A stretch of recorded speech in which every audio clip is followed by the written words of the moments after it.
안녕하십니까. 좋은 저녁입니다. 얘도 지금부터 데리다의 가면이라는 제목으로 독특한 강좌를 시작하려고 합니다. 여러분들 참으로 재미있는 그러한 강좌인데 데리다의 가면 이게 무슨 뜻인지 여러분들이 강좌를 듣고 난 뒤에야 비로소 그 의미를 인식할 수 있을 겁니다. 오늘날 데리다는 포스트 모더니즘의 주류 철학자로 들어가죠. 사실 오늘날도 여전히 데리다는 철학자로서의 반열에 올려야 되는지 고민하고 그죠. 그러나 데리다는 철학과 문학의 경계에서 그는 철학에 수속되기를 원했습니다. 사실은 데리다만큼 철학의 오해를 불러일으키고 오늘날도 철학을 마치 문학의 양식으로 그죠 해체하려고 하는 그런 자들에게는 좋은 무기로서 사용되고 있는데 따라서 철학에서는 그를 정통 철학의 라인에서 거부하고 있는 게 현실입니다. 그런 점, 그러나 그가 오늘날까지 미치고 있는 그 영향사는 포스트 모더니즘에서 주류 철학의 어떤 철학자로서 자기의 어떤 그러한 그 명맥을 이어오고 있죠. 그래서 예도는 오늘부터 앞으로 계속되는 시간 동안 이 포스트 모더니즘의 철학자들을 다루는 그러한 강좌들을 계속 이어나갈 건데 그것은 단편 강좌 1시간짜리 50분에서 1시간짜리의 강좌로서 이어나갈 것 같습니다. 그래서 오늘 첫 번째 시간으로 데리다의 가면이라는 제목으로 강좌를 시작합니다. 데리다 참으로 이름조차도 독특하고 그죠. 그리고 오늘날 철학이나 지성을 조금이라도 갖고 있는 자라면 이 데리다에 대한 어떤 연구를 나름대로 하고 그의 1차 자료를 읽고 그죠 고민도 하기도 하고 또 많은 부분들을 생각하기도 하고 그렇겠죠. 데리다는 프랑스에서 태어나지 않았습니다. 프랑스 식민지였던 알제리에서 태어났고 게다가 그는 유대인의 어떤 그 중산층에서 태어난 자로서 언제나 변경에 서 있었던 자입니다. 이런 일화가 있습니다. 1980년대에 한 신문과 인터뷰에서 그죠 데리다에게 체코슬로바키아에서 데리다가 마약 소지 혐의로 체포된 사건이 있었습니다. 그때 데리다에게 인터뷰 기자들이 몰려와서 도대체 어떤 일이 있었느냐 했을 때 데리다는 화를 내면서 당신들의 관심이 뭐냐? 내가 유대인 태생이었고 프랑스의 주류 대륙 출신이 아니라 프랑스의 식민지였던 알제리 수도 변경에서 유대인의 중산층 가정으로 태어났고 19살 되던 해에 프랑스로 옮겨서 알베르 까미나 사르트르에 중독되어 철학을 시작했고 당신들의 관심은 오로지 이런 것에 있느냐? 내가 마약을 했다고? 이러면서 자기의 어떤 그 사생활에 대한 관심을 표현하는 그런 기자들을 향하여 역공을 날리죠. 거기에는 이런 의미가 숨어 있습니다.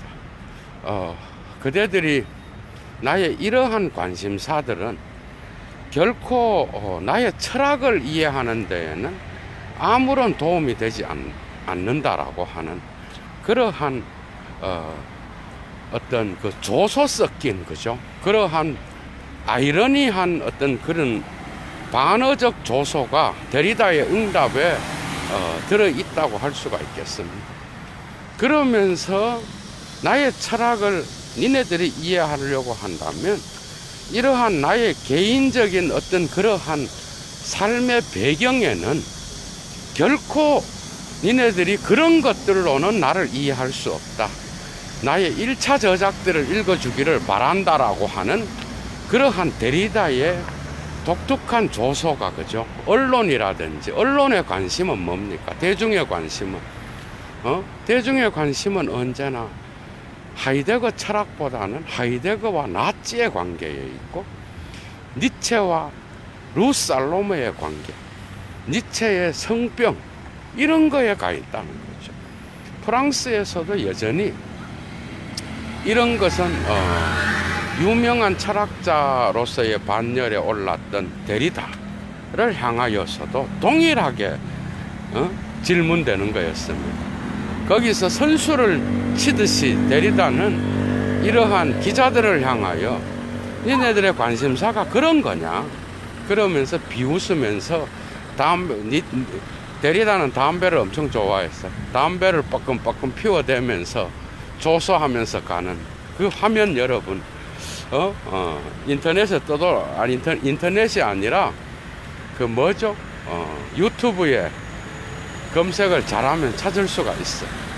그러면서 갔겠죠.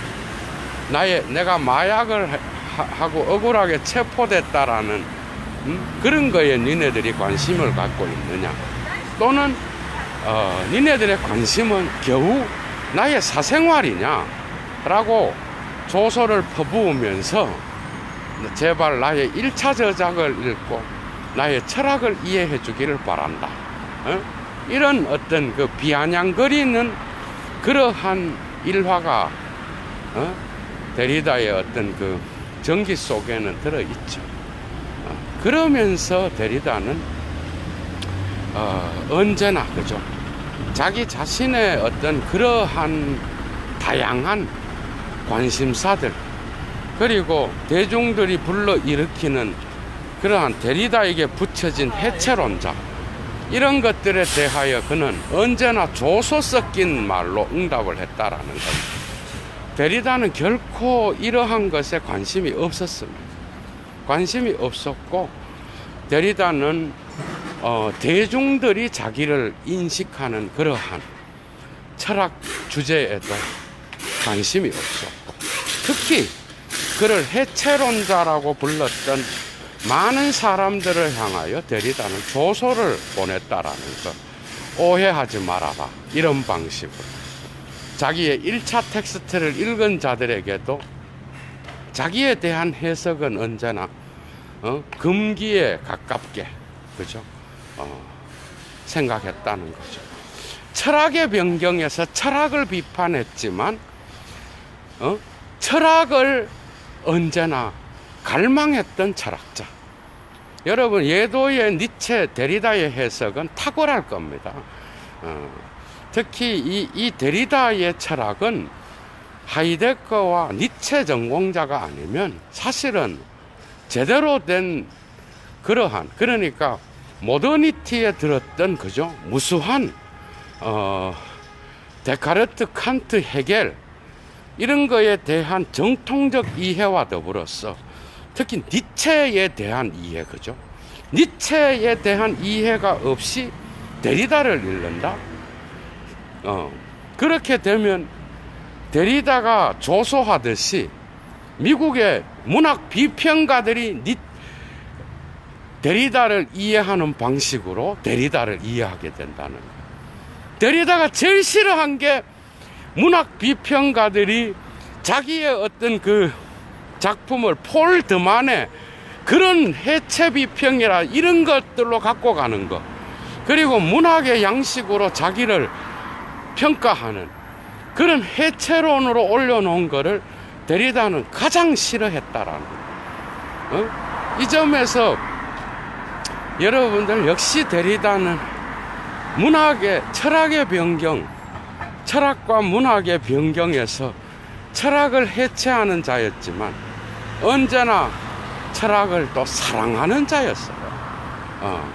이것이 그는 내심 철학자들은 그를 인정하지 않았지만 철학자들을 향하여 나를 인정해 주고 철학으로 나를 소속시켜 달라라고 하는 그러한 내면의 어떤 그런 이중성을 갖고 있었던 철학자입니다. 그래서 예도에 오늘 강조하는 데리다의 가면입니다. 여러분들, 이거는 문학 비평 쪽에서 데리다를 다루는 자들은 결코 데리다를 이해할 수 없습니다.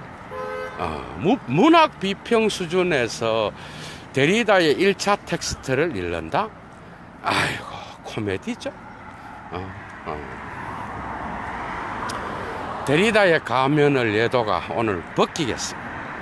그래서 강좌 끝날 때쯤에는 여러분들이 왜 예도가 오늘 강좌를 데리다의 가면으로 했는지를 여러분들이 이해할 수 있을 겁니다. 그는 초기에, 그래서 알베르 까미 1930년대에 태어나서 19살에 프랑스로 옮기죠. 2차 세계대전 이후에 프랑스에 정착하여 그는 특별히 알베르 까미, 사르트르 이런 그 당시에 프랑스 문학과 철학의 대가들의 어떤 그러한 반열에 들어가 있었고, 심지어 국가 박사학위 논문의 제목을 문학 대상의 이상성이라는 제목으로 박사학위 논문을 쓰다가 결국은 1966년에 세 개의 작품을 내놓습니다. 그 전해 67년에 내놓고 66년에 미국의 존스 바바라 대학교에 초청으로 강사로 나갔는데, 그때 그는 해체비평에 미국에서 해체비평을 이끄는 그러한 자로서 명성을 얻게 돼요. 이때부터 데리다는 자기 자신의 어떤 그런 공적 담론 안으로 비로소 철학을 하게 되는 자로 철학계와 문학계에 자기 자신의 어떤 발을 들여놓는 그런 출발점을 얻게 되는 거죠. 그러면서 데리다의 오해가 시작됩니다, 여러분. 데리다에 대한 오해는 미국을 거쳐서 특별히 나타나게 되는데, 그는 문학에 관심이 있는, 문학으로 철학을 해체하는 자로서 문학 비평이라든지 문학의 해체론을 도입한 자로서 명성을 얻게 되었는데, 이것을 데리다는 싫어했습니다, 여러분. 그는 대륙 철학자로서 유럽의 대륙 철학의 명맥을 이어오는 그런 자로 어쨌든 철학의 변경에서 철학의 대가들을 해체하는 그러한 니체와 같은 명성을 얻기를 그는 원했다는 거죠. 이걸 제대로 못 날립니다. 데리다는 결코 데리다로 끝나지 않습니다. 데리다는 철학의 전체적인 맥락을 이해하지 못하는 상태에서는 데리다의 1차 텍스트는 결코 이해되지 않는다는 거죠. 데콘스트룩시옹이라고 하는 그의 해체라는 이 개념, 이거는 결코 데리다의 신조어가 아닙니다. 이것이 마치 데리다에게서 온 것처럼 많은 사람들이 이야기하지만, 이것은 자기가 그렇게나 열망하고 그렇게나 비판적으로 수용했던 프리드리히 니체에 대한 어떤 그 대표적 개념으로서 데콘스트룩시옹이라고 하는 이 단어를 갖고 오죠. 그 뒤로 66년, 7년도에 마침내 세 권의 책을 내놓습니다. 그죠? 그 세 권의 책은 뭐가 있는가 하면은, 첫 번째가 목소리와 현상, 두 번째가 그 다음에 훗설의 그죠? 목소리와 현상은 훗설을 다루는 책이죠. 그 다음에 글쓰기와 차이. 세 번째가 그라마톨로지입니다. 여러분 이해가 됐어요? 이 세 권을 내놓으면서 마침내 이 새끼가 철학하는 놈인지 신학 무슨 문학을 하는 놈인지 몰랐는데 알고 보니까 다 철학자들을 언급하는 그런 자로 나타난 거야. 이 뭐야 이러면서 철학자들이 그의 책을 봤는데 도무지 진지한 거는 없고 이걸 철학으로 말할 수 있을까? 상당히 회의적이었다는 거죠. 그러나 그의 무수한 작품을 읽은 자들은 철학에서 상당히 참신한 주제들을 이야기하는구나 이런 방식으로 데리다를 바라보고 상당히 비아냥거리는 거였습니다. 오늘날도 독일에서는 데리다를 철학자로 인정하지 않습니다, 여러분. 그러면서 데리다는 초기에 이 세 권의 작품을 쓰면서 그가 결심을 내립니다. 칸트, 헤겔, 이러한 국가주의에 소속된 국가의 철학을 대변하는 이러한 제도화된 철학자들을 해체해야 되겠다라고 하는 결단을 내리고 철학의 여백에서, 그죠? 철학의 변경에서 철학을 공격하는, 철학의 관점에서 보면 트로이의 목마와 같은 그런 역할을 하게 되는 거죠. 사실은 이런 역할은 니체가 했다는 겁니다.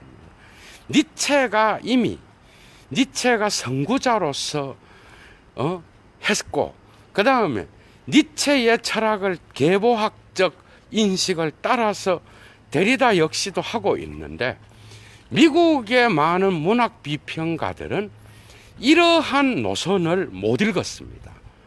그래서 이러한 니체의 이러한 해체론을 결코 이해하지 못했기 때문에 그들은 언제나 데리다를 데리다의 관점에서 이해하려고 했다는 거예요. 여기서부터 미국을 통하여 알려진 이 데리다는 철저히 유럽의 어떤 그 철학의 땅에서는 오해를 받게 되는 거예요.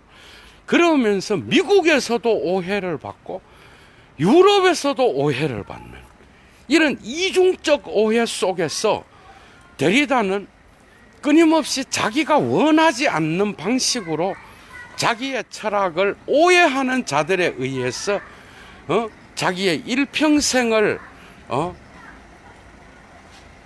살아갔다라고 하는 이런 역설이 데리다 안에는 숨어 있었다는 거죠.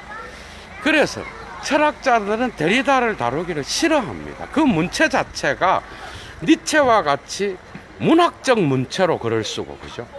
그 다음에 특히 데리다는 다른 사람의 작품과 텍스트를 해체하는 걸 좋아했기 때문에 이런 니체의 방법을 갖고 왔지만은 니체랑은 다르게 다른 사람의 작품을 절반 이상이 그의 책은 타자들의 작품을 갖고 와서 그걸 이야기하면서 자기 철학을 이야기하는 자예요.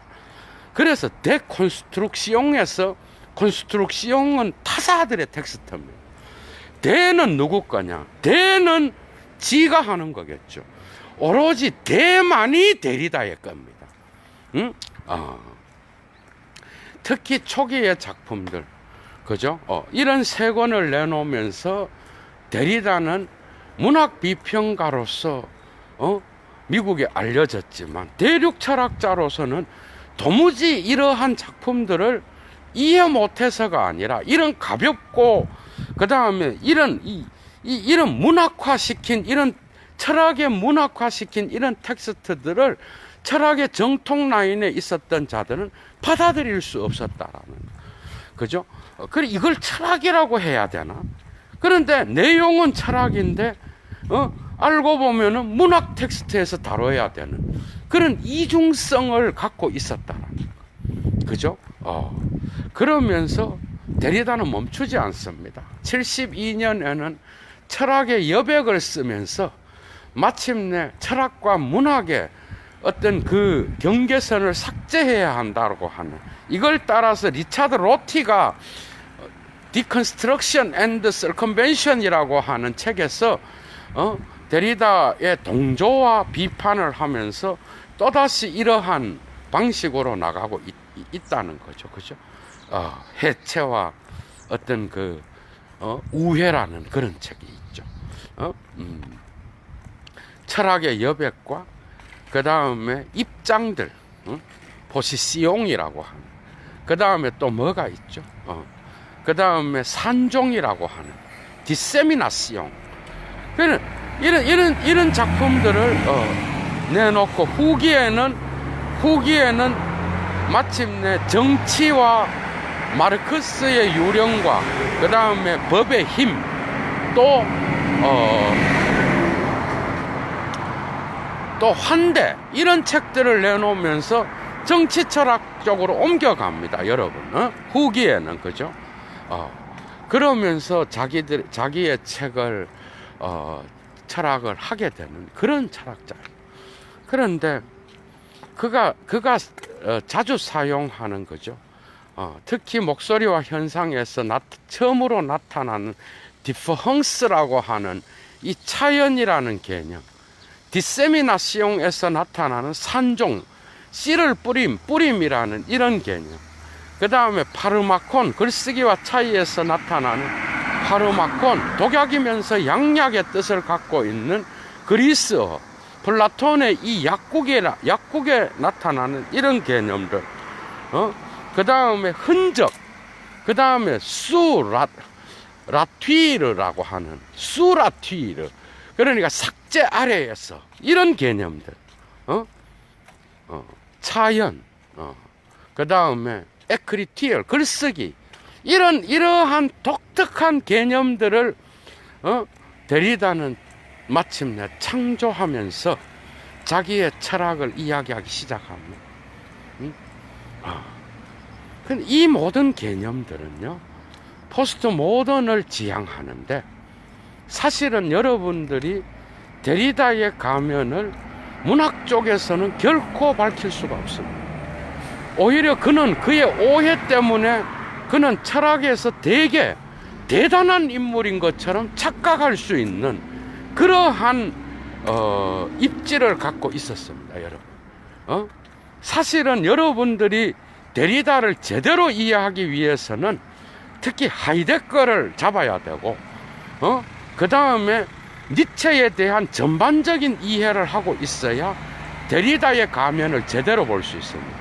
그러니까 데리다는 어디를 가나 이중성을 갖고 있었어요. 그 모든 작품들 속에서 그는 남의 텍스트를 갖고 와서 기가 막히게 자기의 위대한 텍스트 밖에는 아무것도 없다, 이런 개념. 그 다음에 수라튀어, 뭐야? 삭제 아래에. 이런 것들이 다가 자기 자신의 개념이었지만은 이미 니체와 하이데거의 사유로부터 빌려오면서 자기만의 독특한 어떤 그런 개념들로 발전시키고 있다라는 걸 여러분들이 알아야 됩니다.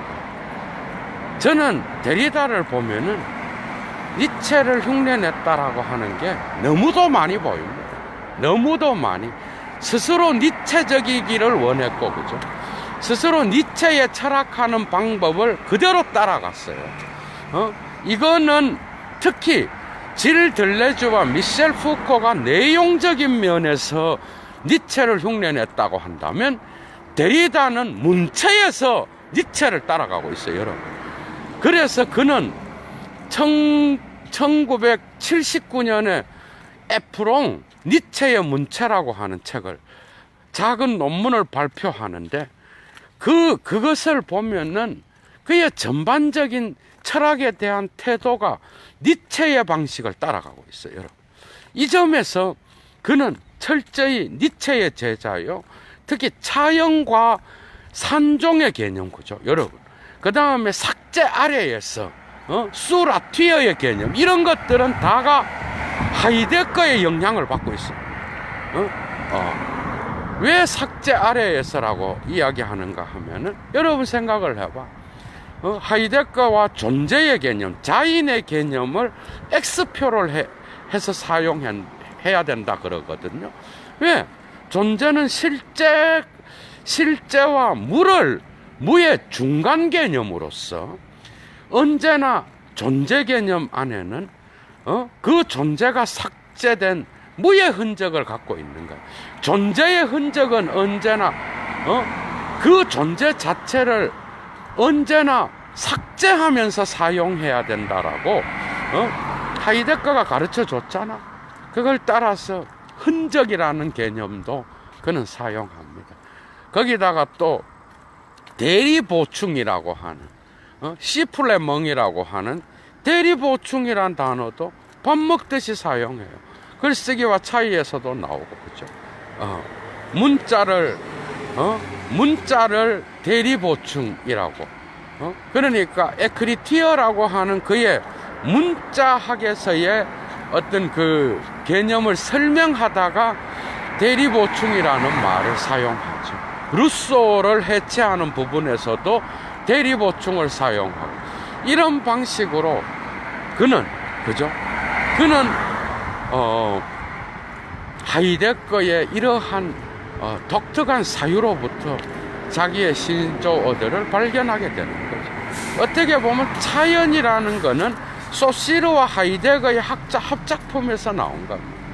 그죠? 공간의 차이는 시간에 의해서 지연된다라고 하는 거죠. 독특한 소시르를 해체하면서 나타나는 개념이지만, 사실은 그것은 하이데거의 존재 개념 안에, 그죠? 존재와 존재자의 존재론적 차이라고 하는 그런 개념에서도 나타난다고 할 수 있겠죠. 이런 방식으로 데리다는 자기 자신의 그러한 다양한 자기만의 어떤 그런 신조어들을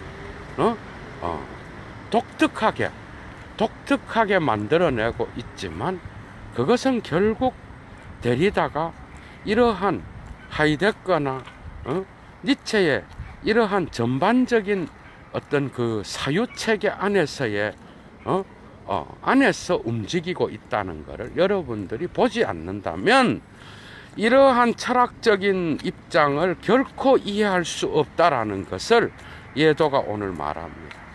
데리다는 가면을 쓰고 있어요. 언제나. 그는 언제나 철학이라고 하는 그 영역을 침입해서 자기 자신의 작품을 여백에서 철학의 어떤 그 중심 논제들을 해체하는 데에 몰입하고 있습니다. 자기의 박사학위 논문이 왜 불가능한지를 설명하는 구두점이라고 하는 거죠. 논문의 시기라고 하는 책이 있어. 이 책에서 말하는데 그는 이렇게 말합니다. 해체는 철학소나 사상소, 신학소, 의미소 이런 것들과는 관계가 없고 언제나 철학의 여백에서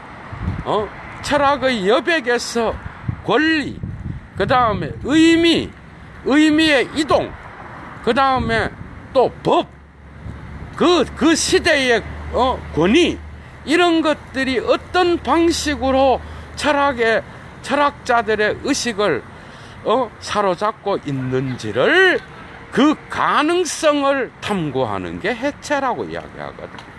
이 말은 언제나 비주류의 관점에서 주류를 해체하겠다라고 하는 데리다의 의도가 들어 있습니다, 여러분. 이것은 뭔가 하면은 그는 유대인으로서 결코 유럽 사회에서 주류로서 살아갈 수 없는 그의 비오그라피가 있었습니다.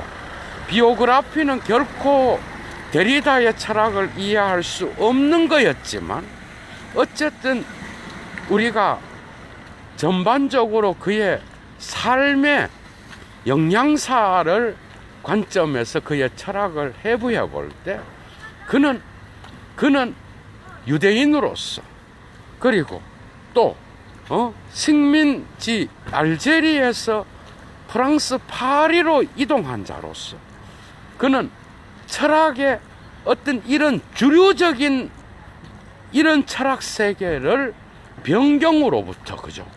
철학의 변경으로부터 중심부를 해체해 나가는, 그러면서 언제나 가면을 써야 했다라는.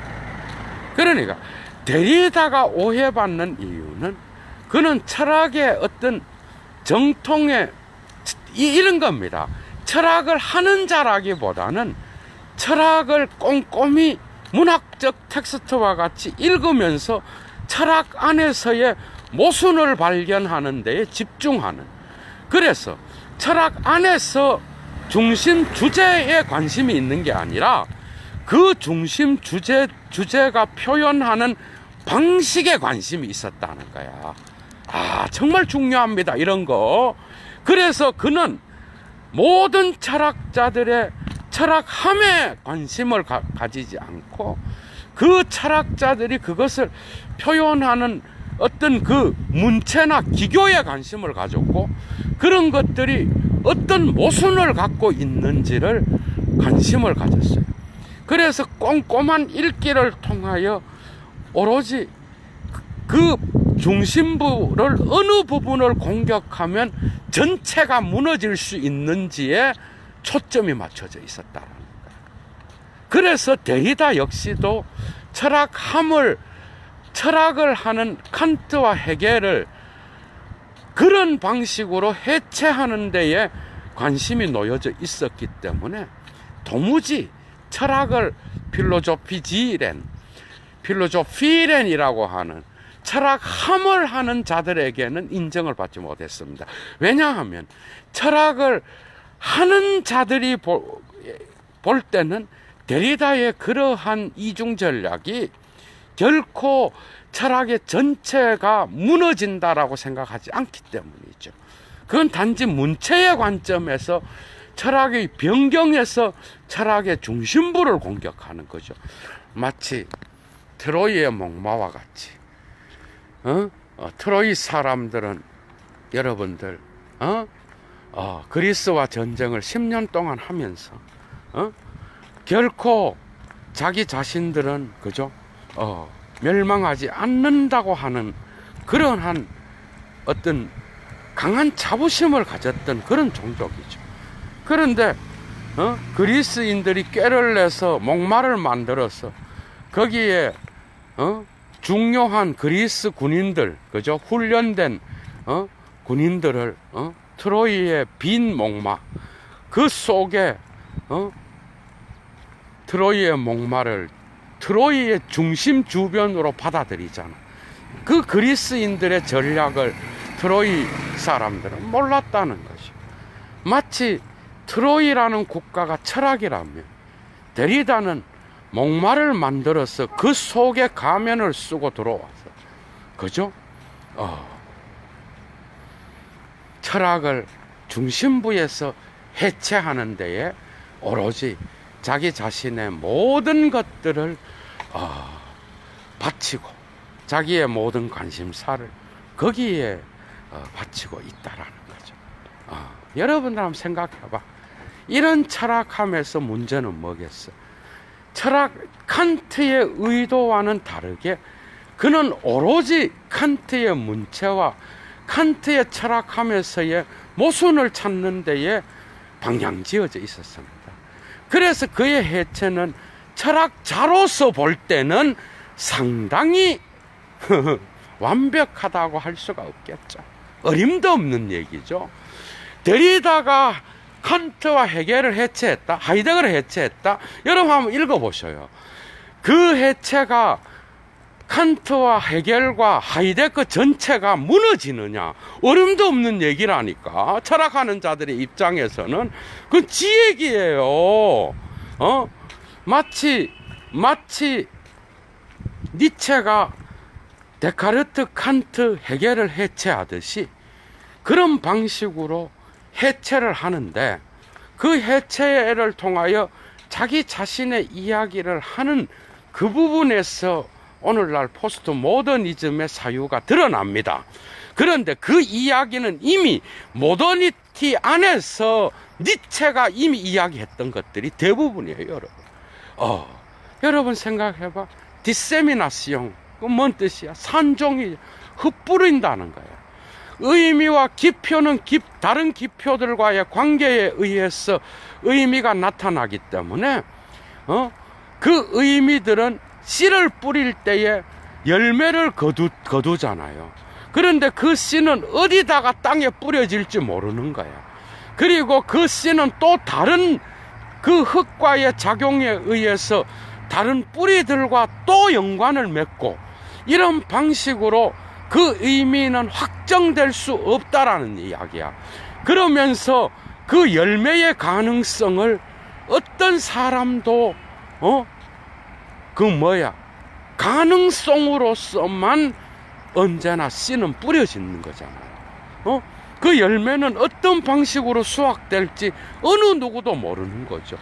이런 방식으로 산종을 이야기하고, 그 안에 그는 레비스트로스의 이항 대립과 헤겔의 삼중적 변증법을 넘어서는 그런 가능성을 포착한다 그러거든. 여러분 생각해봐. 여러분 하이데거의 가능성 한번 생각해봐요.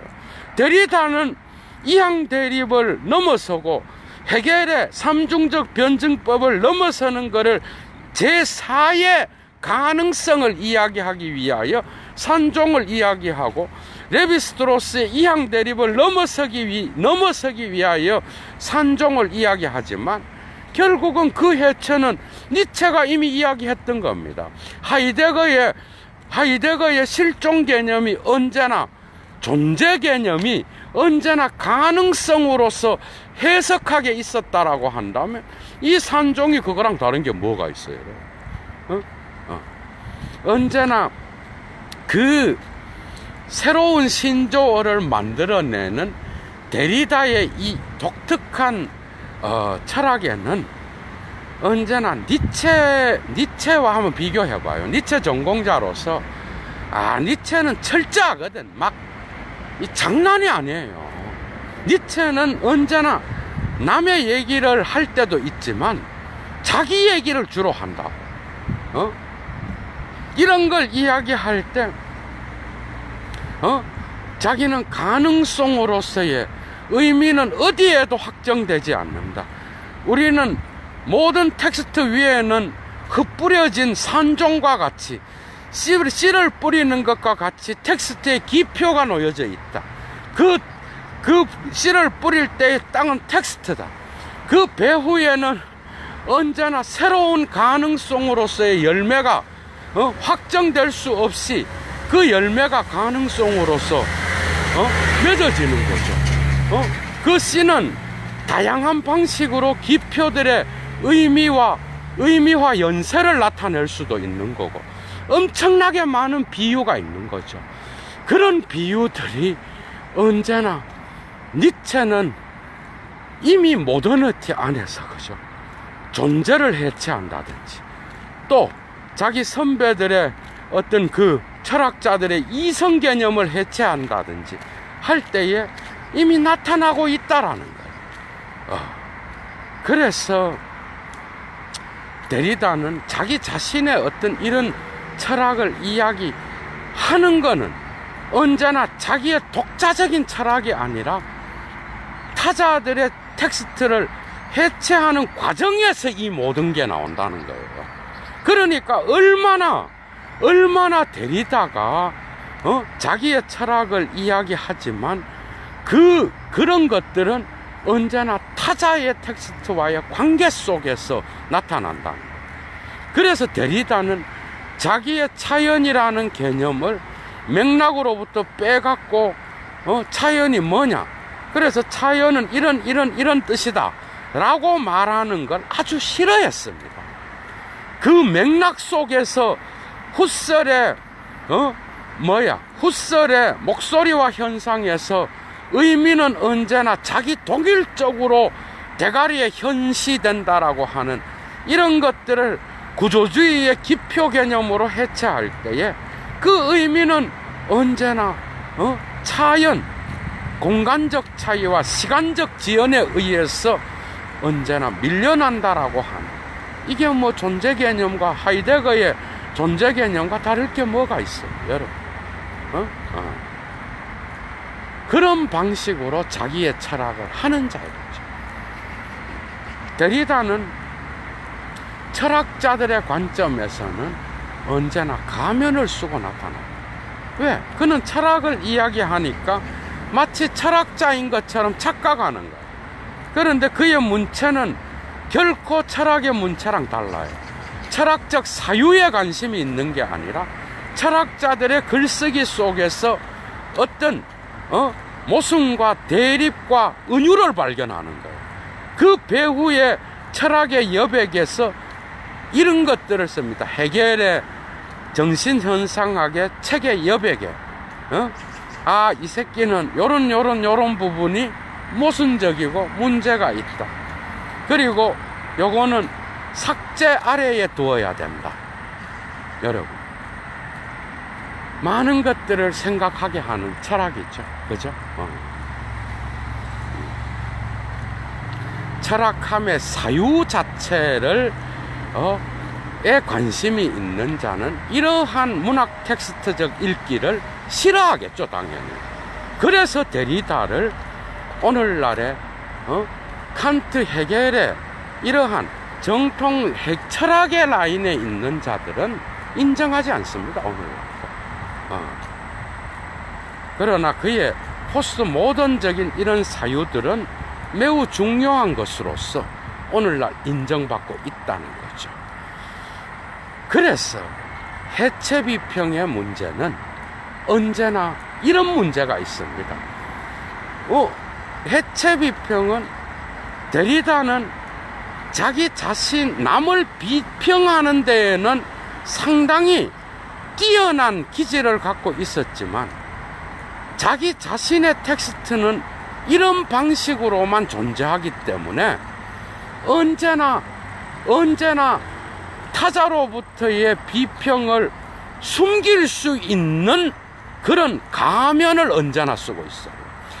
그러니까 니는 뭐야? 라고 말을 했을 때 데리다를 향하여 어떤 사람도 그의 텍스트를 찾을 수가 없어요. 그의 텍스트는 타자의 텍스트 배후에 있어, 언제나. 그래서 이런 것들을 역으로 비평할 때 데리다는 뱀 같은 존재입니다. 여러분, 데리다의 가면은 실존적으로는 미국의 비평가들, 문학 비평가들에 의해서 쓰여졌어요. 그런데 그 가면 배후에는 그는 언제나 철학에서 인정받기를 원했어.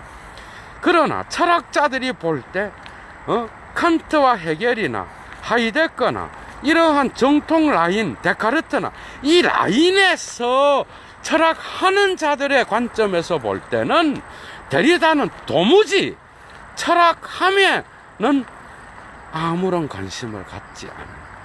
오로지 트로이의 목마로서 철학이라고 하는 트로이라는 국가를 멸망시키러 온 아주 뭐라고 하나, 철학자들이 볼 때는 그다지 달갑지 않은 존재, 철학의 땅의 여백으로 몰아내야 되는 존재, 이런 존재로 생각할 수 있게끔 만들었다라는 겁니다. 이해가 됐죠? 그래서 오늘날 데리다를 읽고 마치 데리다가 무슨 모든 헤겔, 칸트, 하이데거를 해체하고 오늘날 마지막 철학자로서 읽는 자들은 엄청 실망하게 될 겁니다. 철학의 전공자로서 사실 데리다를 언급한다는 것은 그런 여러분들이 그런 걸 배울 수 있겠죠. 그죠? 그래서 니체도 트로이와의 목마와 같은 대접을 받습니다. 니체도 오늘날 독일 철학에서 문학에서 다뤄야 되는 건지 얘를 철학에서 다뤄야 되는 건지 갈등이 일어나. 사실은 니체의 전공자, 니체의 전문가들은 문학계에 많았습니다. 독일에서도. 사실 우리 교수가 철학계에 프라이부르크 대학교 철학부에 니체 전공자로서 교수로 들어온 것도 어떻게 보면은 독일에서는 아주 혁명적인 사건입니다, 여러분. 그럴 정도로 니체도 그런 존재였어. 그런데 데리다는 뭐 니체 정도도 아니에요. 여러분들이 읽어보면 알지만은 이 마르크스의 유령도 그래. 언제나 데리다의 글쓰기에는 이중성이 들어가 있어요, 여러분들. 그러나 철학이 데리다로부터 배울 수 있는 게 있습니다, 여러분. 그건 뭔가 하면은 데리다는 병든 철학의 언어들을 치유하도록 만들어줘.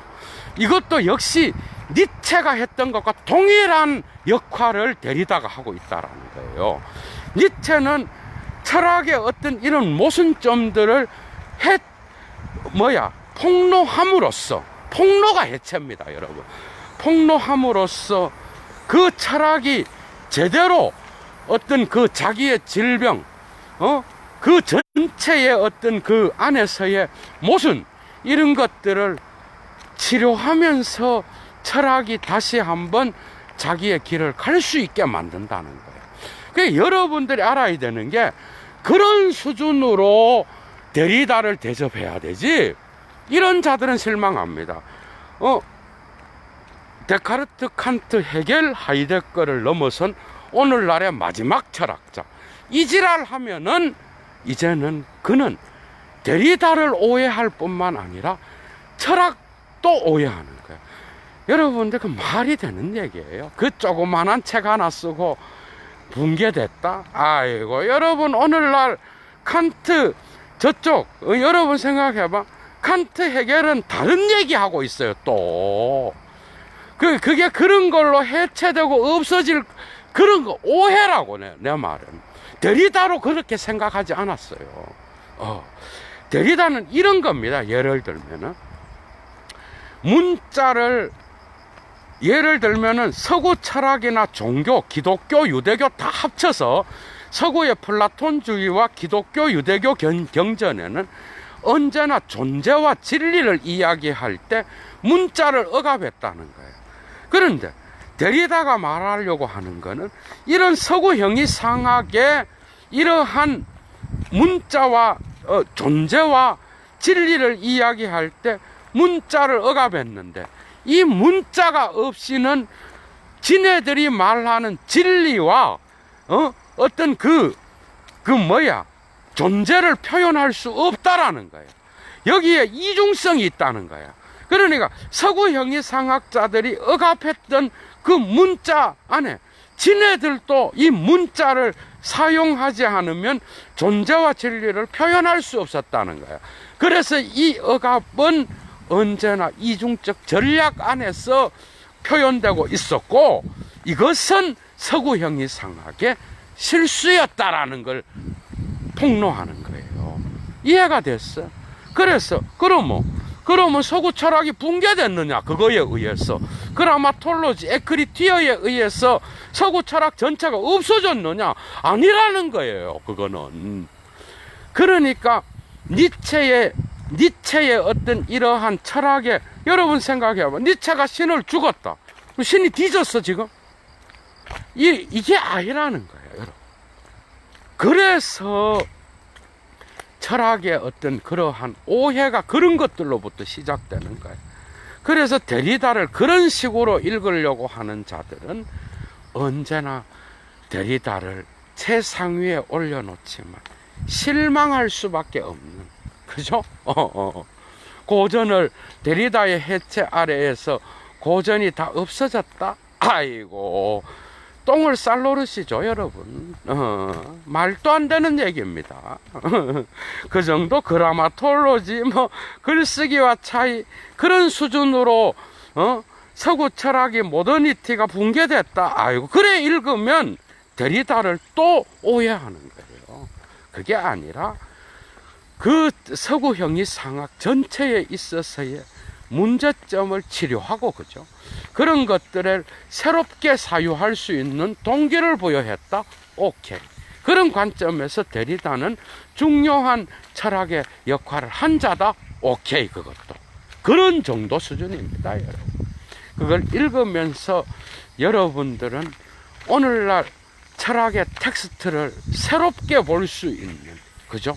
새롭게 중심부, 철학소의 주제가 중요한 것도 있지만 그 여백과 철학의 여백, 철학의 여백에 뭐가 있겠어, 여러분? 철학자들이 쓰는 뭐야? 각주를 읽어봐라, 여러분. 새로운 사유 아니에요. 철학자들이 여백에서 철학자들이 사용하는 그 개념들의 은유를 잘 읽어라. 얼마나 좋은 얘기들이야. 그런 것들을 받아들여서 또다시 해석할 수 있는 그런 해체론을 이야기하고 있다라는 건 철학에서도 많은 것들을 배웠다라고 말할 수 있겠죠. 그 점에서 데리다는 참으로 뜨거운 감자와 같은 존재입니다. 철학에서도 니체와 같은 그런 존재. 그래서 이 니체 전공자로서 이 니체, 이 인간이 정말 참 포스트 모던의 모든 것 자양분을 주었구나 하는 것을 말하지 않을 수가 없다는 거예요. 그도 문학의 문체로 철학을 해체하잖아. 그의 문체가 칸트, 헤겔 같은 그런 문체예요. 그게 완전 문학가들이 좋아하는 문체입니다. 시를, 노래를 불러서 철학을 해체해버리잖아. 사유를 해체하고, 그 해체는 그러나 사유를 없앤다는 게 아니라 그 사유를 철학자들이 개념화 시켜 놓으면 그것이 병들 수 있어요. 그 정체된 것들을 언제나 새롭게 만들어준다는 거예요. 그래서 해체는 해체하는 자가 모든 권위를 갖고 그 모든 것들을 없앤다는 게 아니야. 그 철학함의 병든 부분을 치료한다라고 볼 때에 여러분들은 니체와 데리다를 가장 잘 이해할 수 있다라는 거예요. 그래서 데리다에 가면은 여러분들, 미국의 비평가들이 존스 바바라 대학교에서 만들어낸 그러한 가면입니다. 여러분, 데리다는 결코 문학가들을 그렇게 많이 언급하지 않습니다. 그의 대부분은 문학의 그런 것들로 철학을 다루는 자입니다. 데리다는 이 데리다의 이중성은 철학자만이 볼 수 있어요. 여러분 생각해봐. 데리다를 환장하는 인간은 데리다를 결코 볼 수 없습니다. 문학가가 왜 데리다의 책들을 읽고 판독할 수 없는가 하면 그의 모든 텍스트는 철학에 맞춰져 있어요. 그가 제임스 조이스를 갖고 와서 칸트, 헤겔을 조질 때도 여전히 그는 철학에 대한 텍스트를 향해 있다라는 거야. 그런데 제임스 조이스를 공부한 놈이 철학 텍스트를 읽었을 리가 있겠어요? 거기에 어려움이 있다라는 거야. 조이스의 글쓰기로 철학자들의 텍스트를 해체하는 데리다의 얼굴 속에서 여러분들이 그 이중 전략을 읽지 못한다면 데리다는 신화 속에서 영원히 발견되지 못한 그런 존재로 철학에도 소속되지 못하고 문학에 소속돼서 언제나 철학을 끌적거린 자로 남아있을 가능성이 많다라는 거예요. 이해가 됐어요. 그런 자로, 그런 정도의 수준으로는 데리다를 오히려 데리다답지 못하게 만드는 그런 거라는 거야, 여러분. 그 점에서 문학 비평가들이 데리다를 다룰 때에 열등감을 느끼는 이유를 예도는 너무나 잘 알고 있다. 그렇죠? 이해가 됐습니까? 우리나라의 문학 수준을 갖고 데리다를 결코 이해할 수 없습니다. 그 이유는 그는 철학의 대가들을 다루고 그는 그의 가면 배후에서 철학을 해체하려고 했지만 그의 가면 배후에는 언제나 그는 철학에 소속되기를 원했다. 여기 읽어보라니까 거짓말이지. 어? 그 해체로 칸트와 헤겔과 하이데거가 무너졌다? 이러면 정말 순진한 거겠죠. 어림도 없는, 철학자들이 볼 땐 어림도 없는 개똥 같은 얘기입니다. 단지 철학의 새로운 질병의 부분들을 치료할 수 있는 사유를 불어넣어 주었다? 오케이죠, 당연히. 그 점에서 데리다는 철학의 의의를 갖고 있다는 겁니다. 여러분들이 데리다를 더 잘 이해하기 위해서는 여러분들이 철학책을 꼼꼼히 읽는 데리다가 요청했듯이 철학의 대가들을 꼼꼼히 읽지 않는 이상 여러분들은 데리다의 의도를 결코 파악할 수 없습니다. 그가 문학으로 철학을 해체하는 자였다? 오케이. 과연 해체됐느냐? 9. 이해가 됐어요? 그러면 어떤 의미가 있느냐? 그 해체의 시도 속에서 철학의 굳은 개념화들을 언제나 새롭게 살려낸다라고 하는 엄청난 중요한 기능을 데리다는 거기에서 찾아야 된다는 거겠죠. 여러분들께서. 그 점에서 미국인들이 미국의 문학 비평계가 만들어낸 그 신화, 그 데리다의 실존에 뒤집어 씌웠던 그 가면을 여러분들이 폴 드만의 수준에서 데리다를 이해한다고 한다면 데리다는 결코 이해되지 않습니다, 여러분. 그 미국인들이 씌워놓은 데리다의 가면을 벗겨내고 처음부터 철학적 읽기, 칸트를 읽고 헤겔을 읽고, 그죠? 그 다음에 니체를 읽고 하이데거를 다시 읽고, 그러나 그는 언제나 대륙 철학에서 니체가 했던 일을 언제나 하려고 했다라는 거. 그는 니체로 인정받기를 원했다라는 거죠. 철학에 소속되기를 원했고 언제나 그러면서 철학의 대가로 인정받기를 원했습니다. 오히려, 그죠? 그 문학 비평가들의 가면을 벗겨내고 여러분들이 데리다 읽기로 들어가려고 한다면, 그렇다면 여러분들은 오히려 철학의 대가들을 잡아야 데리다를 더 잘 이해할 수 있다라는 거, 예도는 철학자로서 그 점을 가르쳐 드립니다. 자, 오늘 긴 강좌에 참여해 주셔서 감사드리고요. 예도는 이제 물러가겠습니다. 그리고 이 데리다의 가면을 통하여 예도의 어떤 이 엄청나게 깊은 이 강좌를 통하여 여러분들은 데리다를 접하게 될 것이고, 예도는 계속해서 데리다의 1차 텍스트들을 소개하면서 데리다의 강좌를 열어나가겠습니다.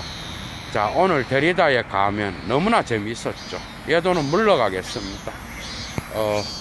좋은 저녁 되십시오. 주스.